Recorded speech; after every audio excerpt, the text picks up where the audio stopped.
Provisional data from CDC's National Center for Health Statistics indicate there were an estimated 107,622 drug overdose deaths in the United States during 2021, an increase of nearly 15% from the 93,655 deaths estimated in 2020. Back in the 1980s, most people thought we could arrest and prosecute our way out of the drug problem. And that's why by 1990, the public was pushing for tougher drug laws, longer sentences, mandatory minimum. And it's just taken a while for people to recognize, particularly politicians, to recognize that the war on drugs should be more of a public health war rather than a criminal justice war. An Associated Press review of federal and state incarceration data shows that between 1975 and 2019, the U.S. prison population jumped from 240,000 to 1.43 million Americans. Among them, about 1 in 5 people were incarcerated with a drug offense listed as their most serious crime. We declared a war known as the War on Drugs on poor folks of color. And we have gone into those communities, even though studies have now shown for decades that people of color are not any more likely to use or sell drugs than whites. We've gone into these communities of color, stopping, frisking, searching people en masse, rounding them up for primarily nonviolent drug offenses, primarily possession. The crack era was demonized. You saw on television somebody was spending tens of thousands of dollars, if not millions of dollars, to say that, hey, crack is a problem. These, what was the term that was used back then? Super predators, yeah. These super predators are dealing crack and they're dangerous. The people using crack are welfare queens. And you had all of these phrases and terms coined to demonize these people because they were black and brown. I'd like to see Governor Dukakis join us now in calling for the death penalty for these drug kingpins. The Republican legislation is the first to go after the drug user. Anyone convicted of drug possession or drug trafficking would be banned from receiving federal student loans, federal home loans, or contracts to do work for the government. States would be required to suspend the driver's license of anyone convicted on drug charges, or the state would lose all its federal highway money. And anyone convicted of possession could be fined 25% of his income and net assets.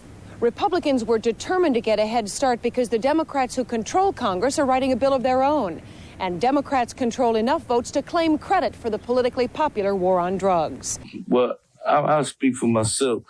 Sometimes I just totally given up on life. Just the drugs more or less give me a world that I can hide in, where everyone is the same. There's no president and there's no, governor, and everyone is the same. We're all junkies. What are you talking about when you say that? We're all junkies. What do you mean? I'm just saying, in the drug community, everyone is basically the same. We all looked upon as the same. A dope addict. I was fucking with the dudes that rap, so we was already popping pills, and I started sniffing my pills. I would go in the bathroom and crush mine up and sniff them. You know what I mean? And homeboy of mine was like, "Yo, you bluffing. I got some of this. You go in the bathroom and sniff this, and I'm telling you, bro, it's the same thing." So once I did it, it was over with. I was off to the races. Like, I never felt no better feeling than her body was warm. I was nodding. It felt good. And I was able to hide it for a long time because I still was shaking and moving. I was hustling, still robbing. But as it progressed, ain't no way you can hide it. Ain't no way I could hide it, bro. It was just, and my uncle told me when I was doing pills, my uncle, he was another dope fiend, told me like, man, them pills gonna take you places. Like, man, I got it. Man, I got it. And one day I came home, I was high, went in my room. And he was like, he came in there, say, they done took you some places, didn't? And I had to break down and tell him, like, man, I'm getting high. So he was trying to give me all types of alternatives and what to do. Man, get on the methadone program. Do this, do that. But I wasn't trying. I didn't want nobody to know. A quick story. I can remember selling dope. I had this illusion that I was a drug dealer. And I was selling dope. But I had a Percocet habit, right? And one of the guys that was out there, he said, Kev, you ill. I ain't no fucking ill. I got the flu. No, shorty, I'm telling you, ill. You sniff a little bit of that dope, you'll be right. I'm not sniffing no dope. That's for junkies. The stigma, little did I know, right? Bro, I sniffed that dope. I never took a perk again. It just made all the sense. That's why I say for these kids who are on Percocets today, they just don't know that it's about to make sense. It's about to make sense. You know, I need 4 or 5 $20 perks a day, which was $100 a day habit, which stopped me from buying those tennis, stopped me from paying that cell phone bill, stopped me from getting that haircut, you know, stopped me from being supportive. What's next? Dope. So I sniff some dope. When I sniff dope, I sniff raw dope. So now I still gotta be a little bit, I ain't sniffing no scramble. I'm a slick nigga, Then the fentanyl hit. This was 15 years ago. Cause see, I can still maintain 15 years ago. It wasn't that bad yet. I can still look a little bit fresh, but I just want to let them know, man, it's gonna get bad. Sometimes quickly, sometimes slowly, but it will get bad. So I sniffed that dope, bro, and I never looked back there. I never looked back. I used to hide my straw to make sure nobody seen it.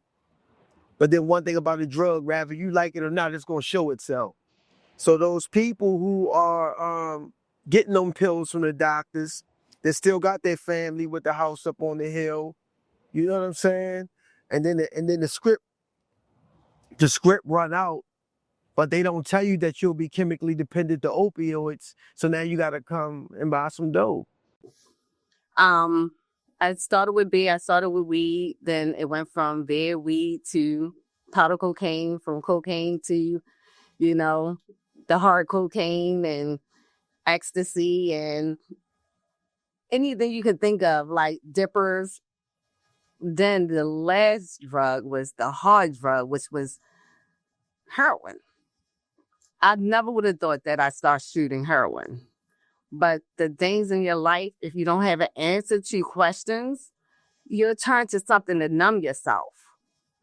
And I did a lot of that. I did a lot of numbing.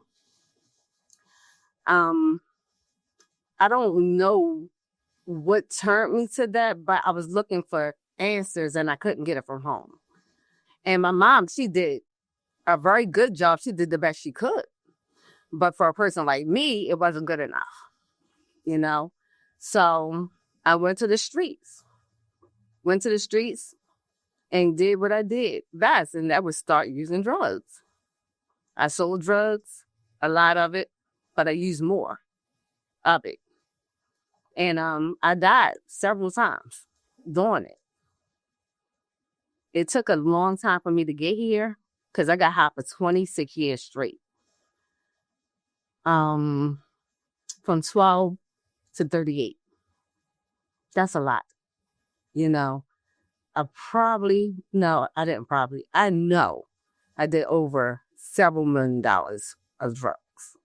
It got so bad that I was probably doing $300 to $500 worth a day. I didn't want to be here no more.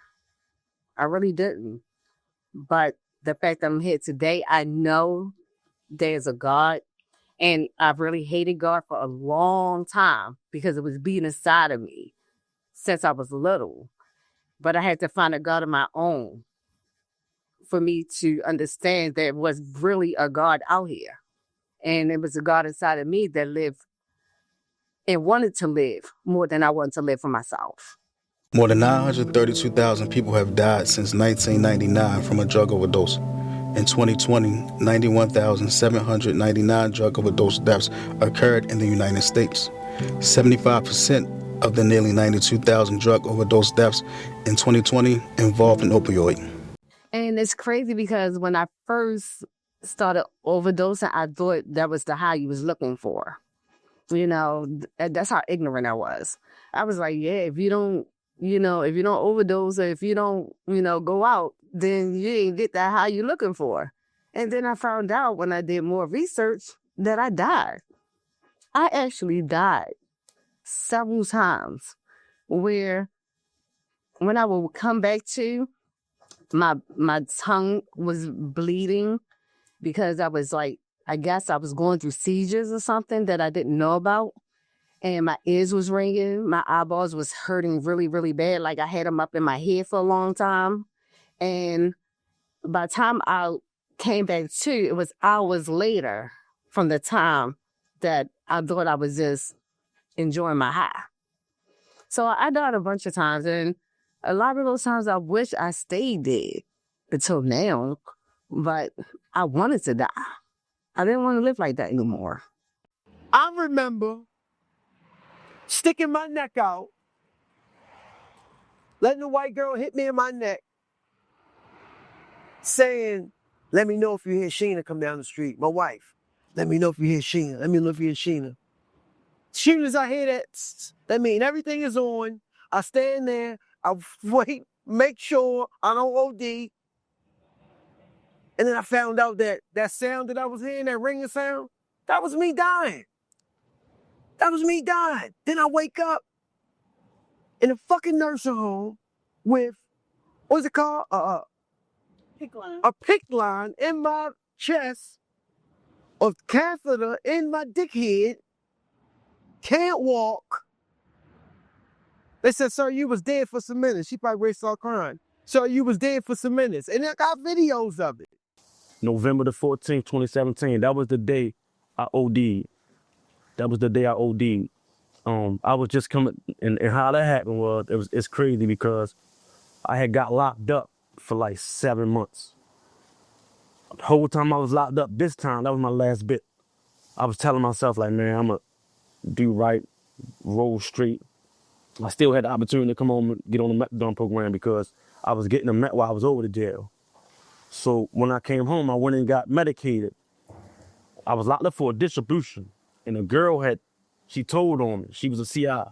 So on the bus going to get medicated, I see another one of my homegirls, and I was telling her like, yo, when I served Shorty, they came and locked me up. They didn't lock her up, and they said I served a CI. So we talked, and she gave me a bar. I go get medicated, come back out. She like, we gonna sniff another half a bar together. So I sniffed a half a bar with her. I got a Finnegan in the day for my homeboy. But when we go around the corner, I see the girl that they say told on me. She got a knife. She pulls a knife out on me, and I slipped, and the pills got wet. I wound up taking all the pills. I knew right then and there when I took them, I was fucked up. I shouldn't have did it. But just coming home, I wanted to party, right? Got in the house, and that's all I remember when I got in the house.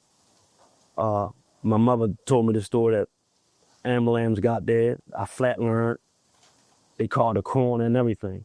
Like, I was dead. Ambulance wasn't gonna take me, man. And I woke up in the hospital, half of my head shaved. Everybody standing around me, like, crying. And that was, I made a conscious decision, like, that was it. But, they give you the toxicology report. That's when I first realized that they got fake pills in. Because them bars that I took, that was fentanyl. It wasn't Xanax. It was fentanyl. So I overdosed off fentanyl that way. So there's different ways you can go. I went out one time to go see a client. Client had just overdosed on fentanyl. So myself, officer came out, officer hit him with the Narcan, fire department hit him with the Narcan. And they brought him back. Within an hour, the person went back and overdosed again. And the fentanyl stays in your system so long, and I could treat you for, let's say, heroin or possibly fentanyl, but it could just cycle right back, which is scary. Because I'm thinking, okay, cool, you're back to yourself, great, let's keep it moving. But realistically, nah, you're about to OD again, and this time it might be harsher. Or you're now mad because I just blew your get high. And now that it's done come back and I'm gone because you just told me to F off. Now you don't overdose, you're by yourself, nobody's there to bring you back with the Narcan, and that's a life lost. And it takes just a tiny bit, like smaller than a penny, just to overdose. Even using recreational drugs is something that can lead to your death. And so I think with a lot of our young people, as well as those who may be addicted to illicit substances, the risk now of fentanyl being laced in the drug of their drug of choice is significant, right, compared to the past. So you can smoke marijuana now, but it can have, if you can be at risk of losing your life smoking marijuana. So even though in different jurisdictions it may be legalized, there's still a risk if you purchase it off the street that you could get a batch of marijuana that has fentanyl in it and you die. And it could be something you were just doing on a recreational level. People of high standards are slipping up, dying. We got actors that I think we just had one, the guy who played on The Wire, and the Ravens player. You know what I'm saying? They fentanyl is a match head, bro. It's a match head. It's not. It's a mistake you do it. You know, it's a mistake you take that much. It got to be a mistake. Fentanyl is a powerful synthetic opioid that is similar to morphine, but is 50 to 100 times more potent. Since 2018, fentanyl has been responsible for most drug overdose deaths in the United States, causing over 71,238 deaths in 2021. Pharmaceutical fentanyl was developed for pain management treatment of cancer patients, applied in a patch on the skin. Because of its powerful opioid properties, fentanyl is also diverted for abuse. Fentanyl is added to heroin to increase its potency, or be disguised as highly potent heroin. Many users believe that they are purchasing heroin and actually don't know that they are purchasing fentanyl, which often results in overdose deaths. I had a situation where I was out with another client, and the person sees an overdose or whatever, hit him with the Narcan, because I stay with Narcan inside my car because I work with people with substance abuse. I do home visits all the time. So boom, hit him with the Narcan, brought him back. I called 911 for the fire department. They came out, fire department and police came out. One of the police officers came there and was trying to help and went to move something. They didn't have gloves on anything. That something had fentanyl on it, and that police officer wound up overdosing and going into the hospital just because she touched it. That's how strong it is. So it doesn't just have to affect you who you're trying to get high, and you also could be taking a drug that you don't even realize is laced with fentanyl. Because everybody who's using fentanyl doesn't know that they're taking a drug with fentanyl in it. You could lace it in weed, you could lace it in whatever. Your dope, it doesn't matter. You can lace fentanyl in everything. That's one of the reasons why it's so prevalent. And it doesn't take but so much to take you out. And God forbid it hits one of these kids, because like I said, same thing with the police officer. It happens to kids all the time. They accidentally touch something or inhale or taste or whatever, and they're in the hospital fighting for their lives, and a lot of them sadly die. Working at crisis, I come across that quite often. And it doesn't have a color. I definitely want to point that out. Just as how it happens in the Black community, happens in the white community, happens in impoverished communities, happens in high-scale prominent communities. So I definitely want to say it happens across board, which is scary. Not that one life is more important than the other, but it is definitely something concerning. The manufacturers of the drugs need to take ownership. The physicians and the medical systems that also provide the drugs need to take ownership and ensure that there's pain management protocol and process, and people just aren't being given narcotics just to feed an addiction, but to really help them with severe pain that they may be dealing with at that moment. But there should be a plan in which they transition off of that narcotic or to manage that pain so that they don't become addicted. I think that doctors who run pill mills, those physicians who profit at others' pain and know that what they're doing is illegal and unethical. They should be held to account. The U.S. Department of Justice, and I've seen some lawsuits across the country to financially hold to account some of the manufacturers, to financially hold to account some of the health systems and physicians in those health systems, and also those doctors.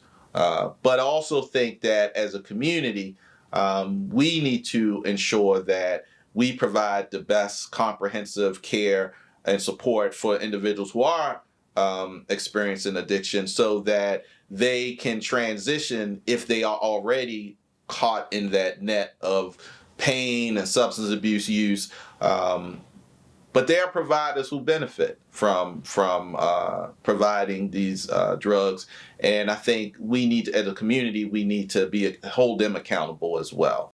And all those treatment centers you're going to have the most drugs. The most. You can go to a treatment center and get everything you want, down to high blood pressure pills to get high off of. You know, you can get whatever you want from a treatment center, but you really can't get it on every corner. You know what I mean? So it's like an easy access to people that really want to get clean. You know, I went to a rehab before, and they had so much drugs in there. So much. And I just couldn't understand how was they getting it in there. So how much help are you really going to get when you're trying to fight for your life and what you're trying to run from is right there in front of you? I don't know. My first treatment center, I was 26 years old. 26. Park Heights. As soon as I went in there, they were smoking crack and sniffing dope in the treatment center. You see what I'm saying? So a lot of these treatment centers are just big cash cows. Please come on in so I can bill your insurance. You know, but what's gonna happen? I think Trump tried this, bro. I think he said something, I could be wrong, I'm not a politician, right? He said something about stopping your insurance from paying all these multiple times in treatment. I think you only get like 2 or 3 a year, something like that. If people was able to experience that, they wouldn't play with treatment so much. Because you can run into treatment and run back out. Just last year I was in treatment, right? I felt like an old ass man, bro. It was people in there 18, 19, 22. I remember being 22. That's how this addiction is. This shit will have you. I know people that's been getting high as long as I've been living. So, but treatment works if you allow your disease to be treated. So let me just share this, and this may not be helpful to you, but I'm going to share this perspective. There's research that shows that the DARE program hasn't been an effective program, right? Going into schools and speaking about the impact of utilization of alcohol and drugs, particularly as it relates to I think like high schools. So look at you, my brother, always running for cover. One led to two led to another. What I'm trying to say is don't be blind, because you might save your life if you say no one time. Drugs are wrong, so let them go. Make the right decision and just say no. Come on, man. Let's see what's going on. The ball's in your court. Just say no. But if you still came to me on a surface level and said, Dr. Rice, do you think it would be of benefit for someone to come into your daughter's high school and talk about the negative aspect of utilizing drugs, particularly before prom, and how it can lead to bad outcomes? I would say, yeah. I would want someone to still come in to have that conversation. I share that to say, while the more dominant studies have shown that DARE may not have accomplished the end goal, right? There's still some things that, you know, the community, even if the research isn't showing that this is 100% connected to, this information is connected to them not going out prom night and still drinking and doing those things, I still will want that information available, right? Because that doesn't mean that things won't change or shift, or maybe even if it's a small group, right, there may be a small group of people who it does impact. it may not be statistically significant to show that this overall study moves, but to that 2 or 3 parents whose children didn't go get in that car, drive drunk after prom and kill themselves, it still would be one of the most invaluable conversations they might have had, because that officer or that school counselor or that guest speaker that came in and spoke in a auditorium with a car, an image of a car there that was wrecked, and they say this car was from last year's prom at this school from across town, it can still have an impact. So I'm just saying that I think there's a lot of noise today, because when I was younger, and probably even when you were younger, we didn't have 24/7 social media. So it was easier to get things to us, even on the billboards. You could see certain billboards throughout the city.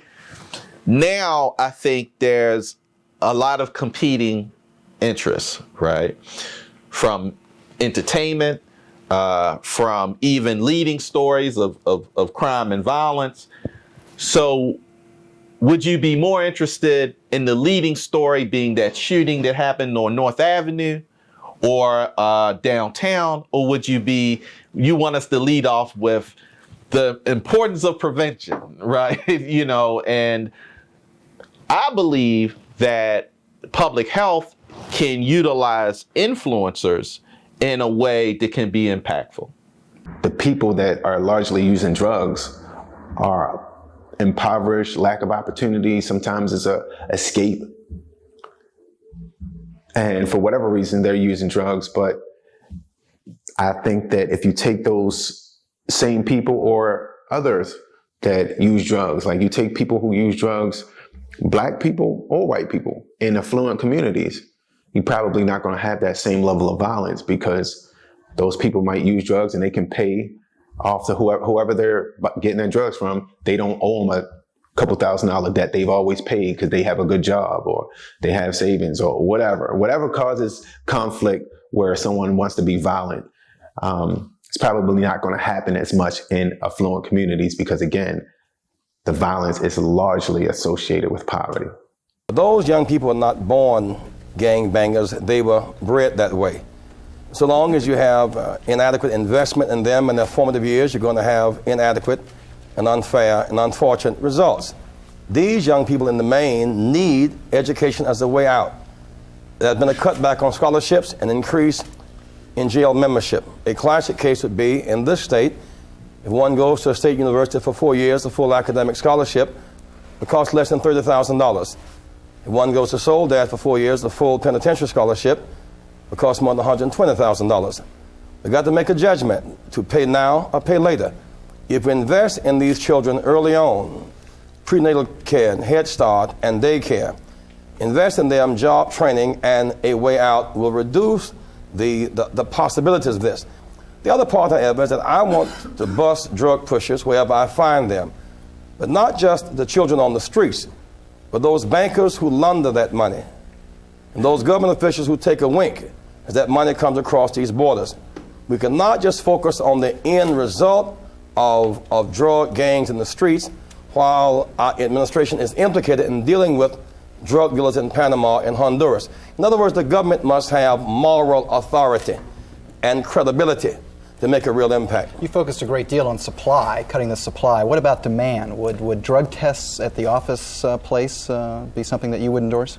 No, because really the drugs are in the mind before they're in the urine. There must be some commitment, therefore, to raising the moral standards of our children and our society in general. I'm concerned that we, as president, I could substantially cut the supply of drugs, but the people must be a part of a partnership to cut the demand for drugs. It is a partnership, but that involves an awful lot of mass education. And lastly, it involves an investment of money.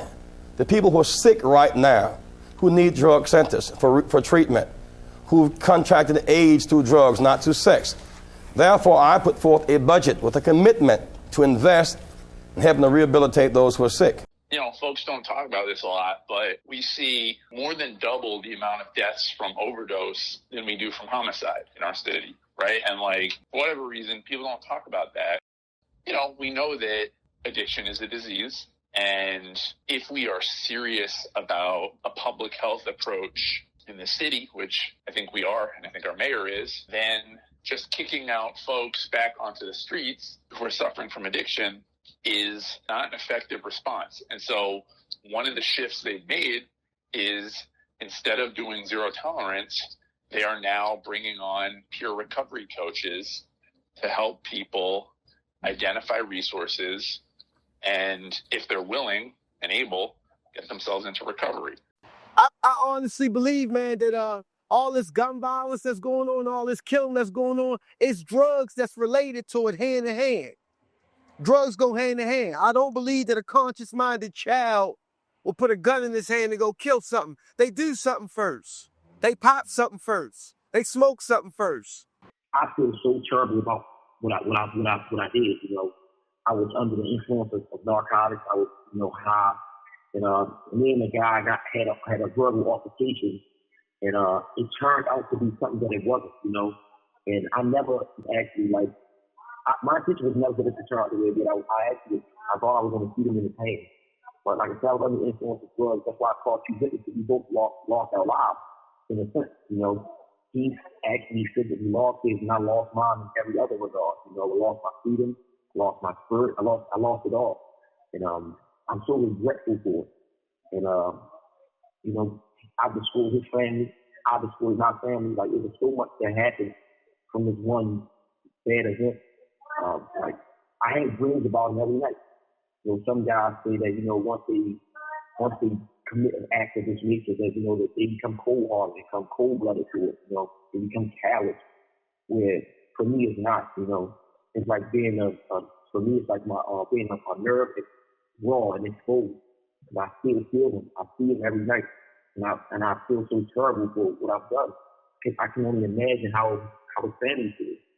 So one of the reasons why I actually wanted to change and evolve is the first time today, because I think about him all the time. I see him all the time, and it's like I have to compensate for what I've done. They just passed a law to make the ghost guns. Now the kids at 15 years old can buy the ghost gun from who? The white man that, or no, let me take race out of it. The addict who lives up in Virginia who got 5 or 6 printing machines, he print the guns, he come back down here selling for a pack of dope. We kill ourselves, he go shoot dope, and it's one big vicious cycle. One big vicious cycle. We don't got no goddamn 3D printing machines. These kids got clips. These kids got clips this damn big. Monkey nuts and all this old crazy shit. We don't know how to make them, bro. It's somebody that got an addiction, that's sitting making them guns, bringing them to the city, trading them for, and kids. It'll be an altercation. They on the perps. They on the lean. They on the molly. They on everything the rappers is on. If they got a mother that's 40-something, check this out. If they got a mother that's 40-something, she might be on something. The grandmother probably was on something in the 80s. So a lot of these kids are raising themselves. I feel for them. Because what is there left to do when nobody's raising you? You smoke weed, you smoke loud, we popping pills together. Boy, I got your back, I got your back. I love you, bro. Woo-dee-woo-woo. There's no guidance. Everybody's screwed up.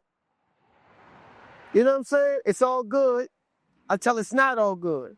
So at the time when my son got killed, it was May the 28th going into the 29th of 2020. I had 3 years clean at the time. And, winding down at the end of the night after being out at my program and doing the right shit. And, me and my son wasn't really speaking at that time when he got killed. He wasn't speaking behind my addiction. My daughter called my phone and she crying. But mind you, she had just had a daughter on the 21st. So my grandbaby was born on the 21st of May and my son got killed on the 28th going to the 29th.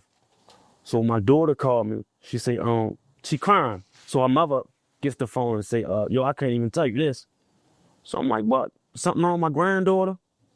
She like, nah, your son, hold up. So my baby mother let's take a break for a second, bro. Break. Yeah, so my daughter couldn't really get the words out. So my baby mother had to tell me, like, man, your son down there laying down on the ground shot. You know what I mean, on Curly Street. And his grandmother lived on Curly, so that kind of threw me for a loop. But I put my clothes on, go down there. When I get to Linwood in Jefferson, I sees all the police and the yellow tape. I gets out the car, go up there, and I see my son shoes. He halfway in the street, halfway out. And I just zapped. You know what I mean? Police wrestled me down. And a police lieutenant dude that was out there knew me. And was like, man, Blue, I can't let you see him like this. You know what I mean? I can't let you see him like this. Let us clean him up because he got shot in his face. All right, let us clean him up. And then you can see him. So you wind up, you know, when you have to bury your child, man, it just opens up a whole nother mindset. Like it never happened to you, because my mother lost my brother. So I seen it change her, but I never thought that it would happen to me. It's the pain that's unexplainable, man. It can't be told in words. It's a fight inside you that can't be told in words. You know, going to the funeral home, having to dress him, having to look at him in the casket. And he was cremated. So I got some of his ashes, and his mother got some. When I worked as an addictions counselor, there was a young man who everybody on the unit became very close to. And he matured before our eyes, and he was someone that we would call like a son to us. And then when he left the facility, we reconnected with him in the community. His mother would say, you know, you guys had such a positive impact on him. I want you to still stay in his life. And we did that. One of the toughest calls I ever got was a year after he had left the facility, and I was working my full-time job. And his mother called me and said, I just wanted to call you to thank you, Dr. Rice. And so I'm at work, and my colleagues, I'm like, it's kind of weird. Why is she calling me during the dead work day? But I was like, okay, you know. She was like, I really appreciate everything you did for my son. I was like, okay, yeah. I said, so then I paused for a minute. I said, oh, boy. I said, don't tell me he got locked up. She was like, no, Dr. Rice. Well, I wasn't Dr. Rice at the time. She's like, no, Mr. Rice, he got killed. He got killed on North Glover Street early this morning. It was a burning sensation inside me, and it was something calling inside of me saying, if you come to me as you are, exactly as you are, high, broken down, ugly looking, black, dusty fingers, dirty clothes, if you come to me exactly how you are, I got you. And I guess that was that inner God inside of me that kept talking to me. And one day I went to church, high. I mean, I've been getting high for like 2 weeks straight, reading the Bible, smoking crack at the same time. You know, had the paper in one hand, reading the Bible in the other hand. And that was the last time I got high. This is what you choose. I don't understand why. I don't understand why you choose this. It hurts. It hurts so bad to watch you deteriorate. To watch you just slowly kill yourself.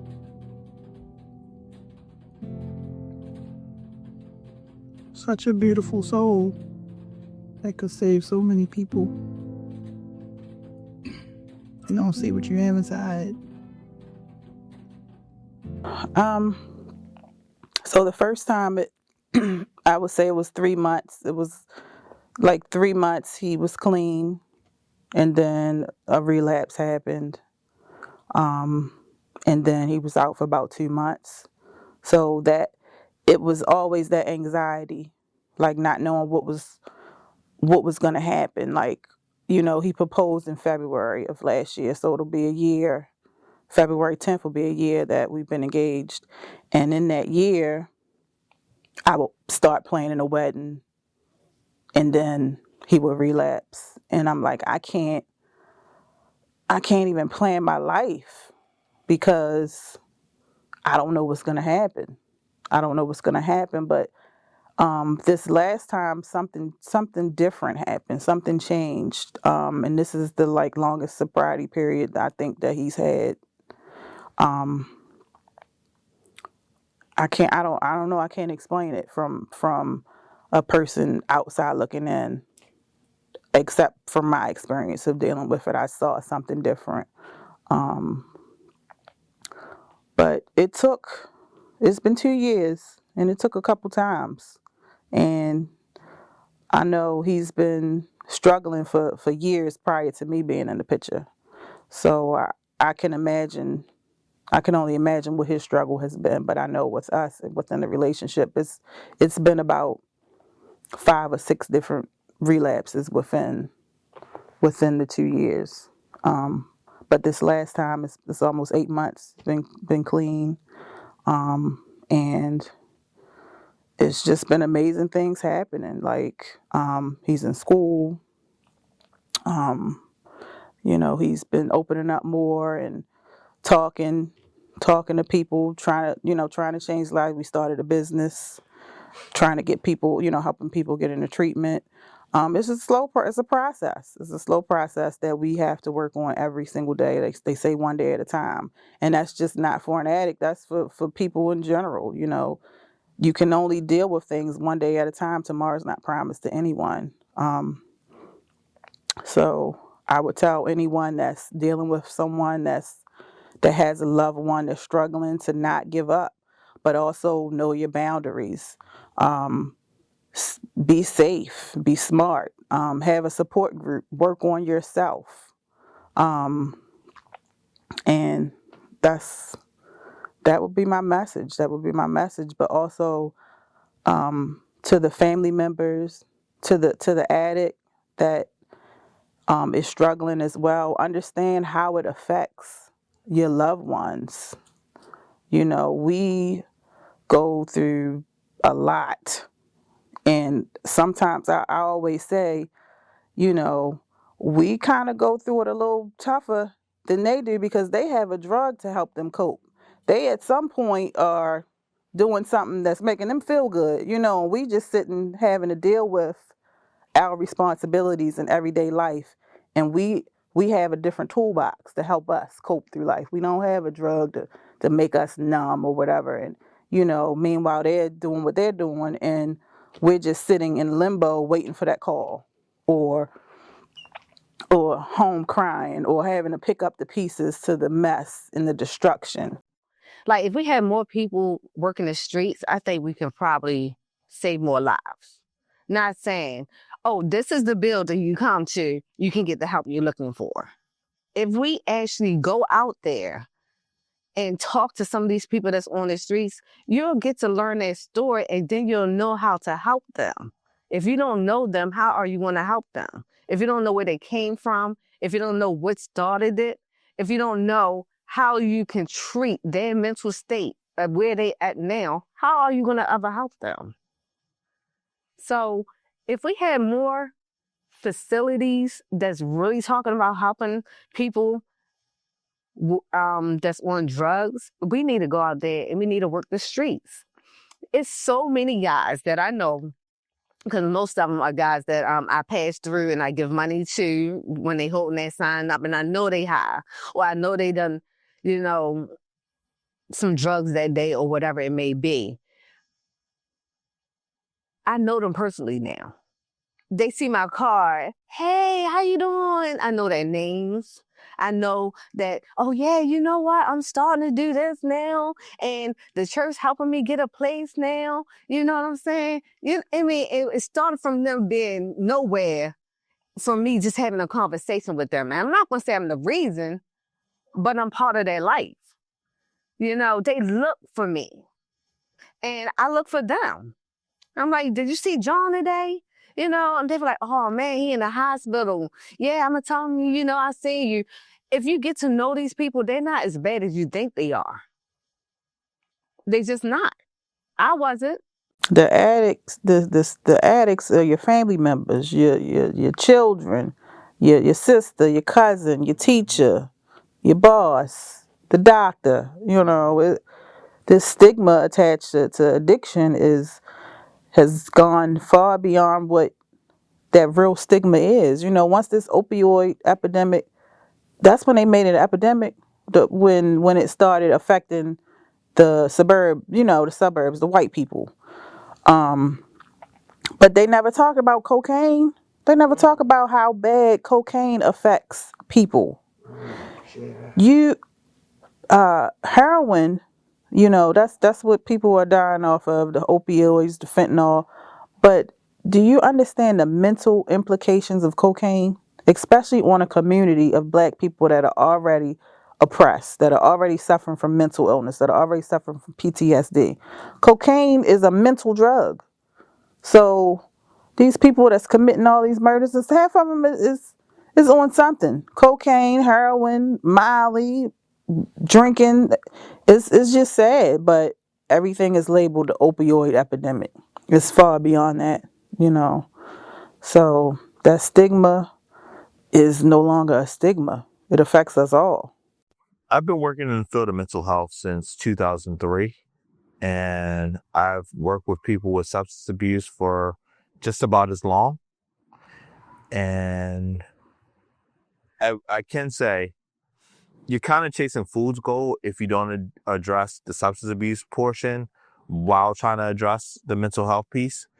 Just because I've worked with people who are actively in their addiction, and this is early in my career, I didn't realize that, hey, look, I'm fighting an uphill battle if I'm just trying to treat their mental illness, whether they're depression, anxiety, trauma, PTSD, while not addressing or getting them in a treatment for the substance abuse.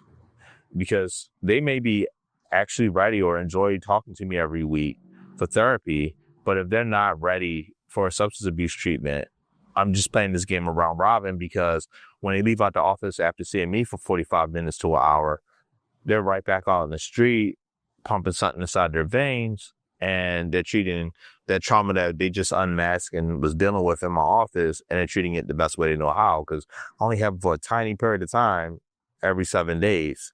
They have to deal with their reality for every second of those days, and they're treating it the best way they know how.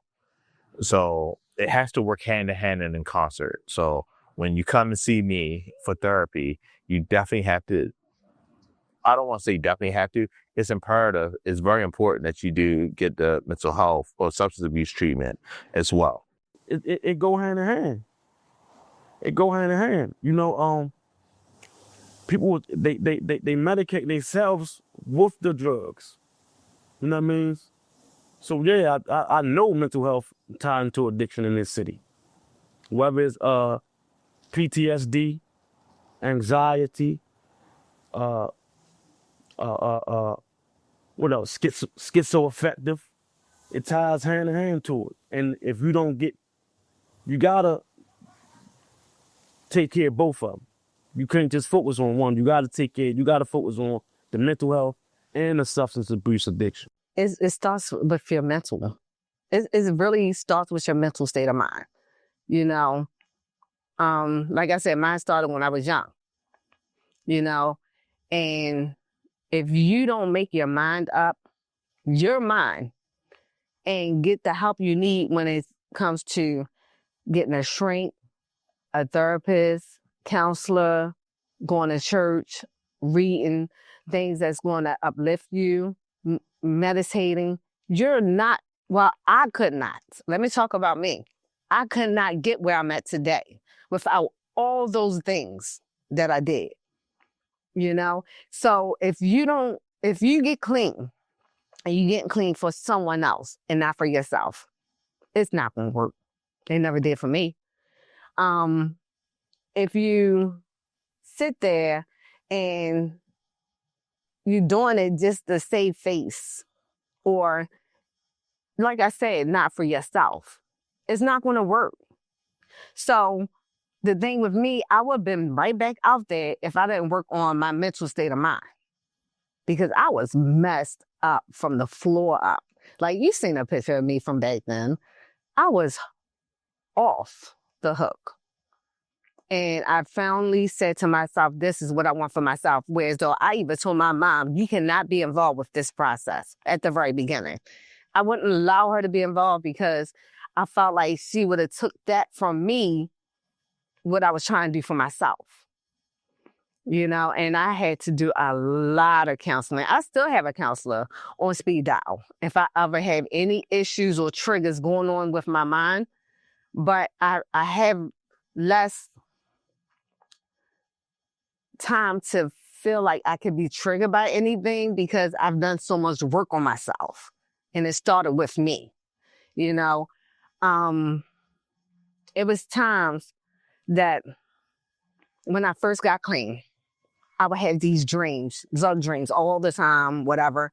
And I just knew I got high. And it scared the death out of me. It was times that that something would happen in my life when I first got clean. And I just knew that if I don't get past this, I was going to be back on the streets. And I was going to die from drugs. No matter, hands down, I was going to die from drugs if I went back out. So, me personally, I just feel like you have to do a full workout on yourself for it to work out. Having that outside support, like a mental health therapist, a substance abuse counselor, it's really good because you have that outside set of eyes that see you, that thinks that everything's okay. This is me making it. That goes, no, sweetie, you're not making it. You're surviving. You're not thriving. And it's really important to have that outside set of eyes that can help you become your best self. We're not here because we know everything. We're not here because we're trying to tell you what to do. We're here to help you become the person that you want to be. That's why the goals are made by you, with us help you to achieve those goals. So it's not the end of the world being addicted. You can and will thrive, but that first step has to be made by you with a serious commitment. This is my goal. This is what I want to attain. If I want to own a house, if I want to own a boat, if I want to own whatever, if I want to thrive, I want to leave a legacy for my kids. That first step has to start with, okay, I need help. I want to make a change. Like, I've been thinking about it. I've been contemplating it. I want to put this into action.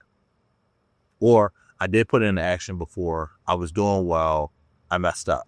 I got down and I need to get picked back up. I don't know where to start. Perfect. That's the best place to start, is not knowing where to start. One life lost is one life too many lost. I feel the pain of families who have lost a loved one due to substance abuse. In my family, there's been individuals who've lost their lives due to substance abuse, due to gun violence. And so I understand the impact that can have.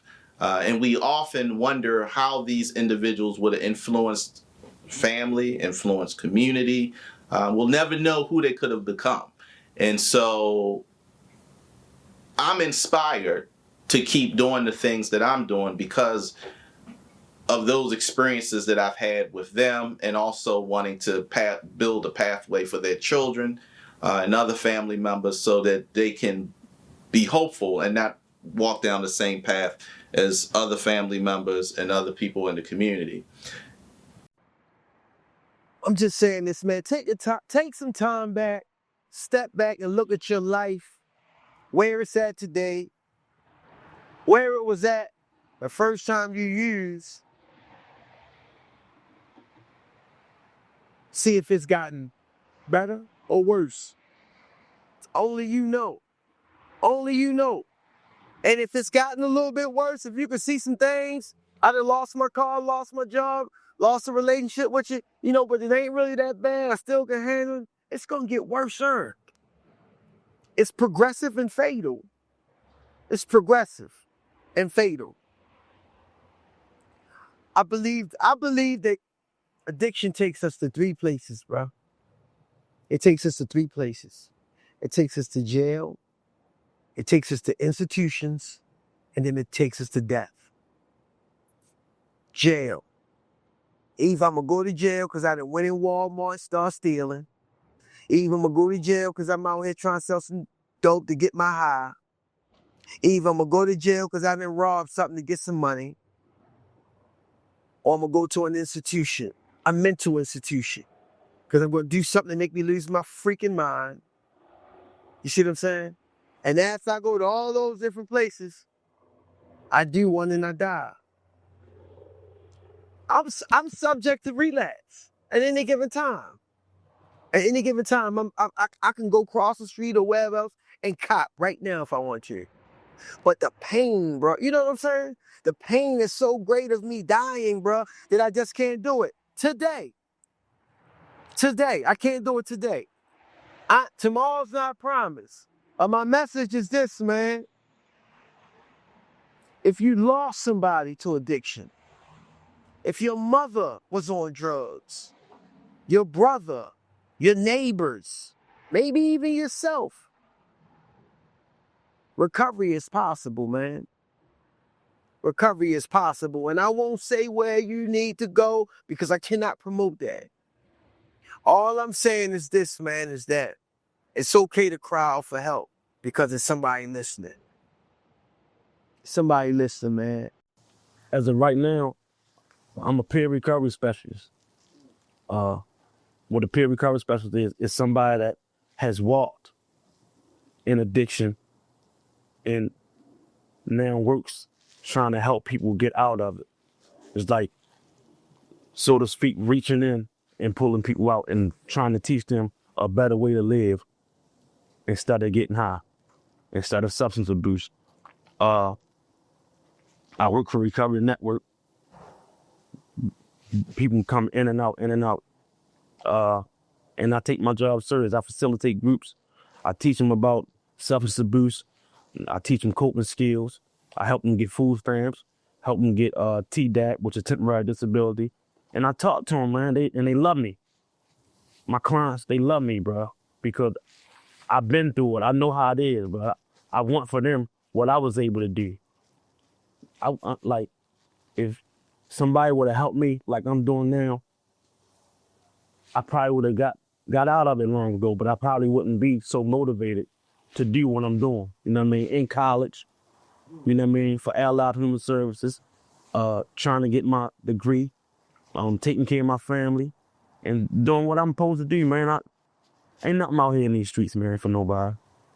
Ain't nothing out here in these streets for nobody. I'm just trying to be my best self. 39 and I feel like I'm my best health. She like, boy, you got gut, don't that mean wealth? This motherfucker starving and they need help. I done did the whole dash, no seatbelt. Creeped on my main chick, no love felt.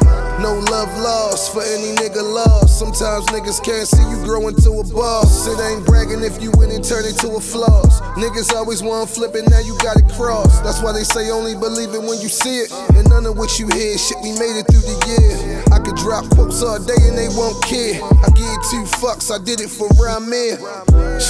Had to throw bro up in the verse. I'm still sharp with it till they throw me in the hearse. I'm just trying to be my best self. Beachfront vacay with my best self. A lot of stress on my chest and I need rest. Nigga soul ain't the same when he depressed. Can't nobody make me happy like my own self.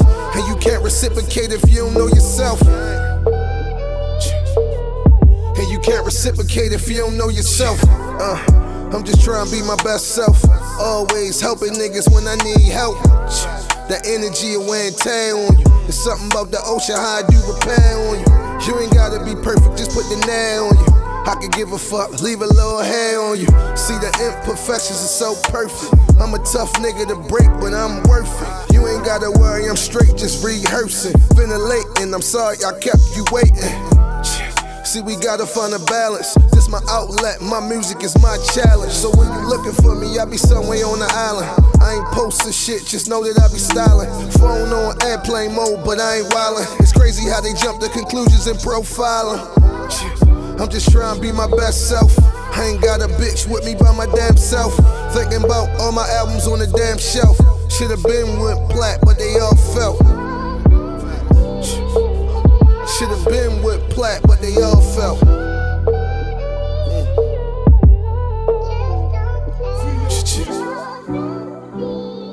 I'm the type of person that if I'm not my best, I don't want to be around people because I feel like God has given me a gift to lift people up.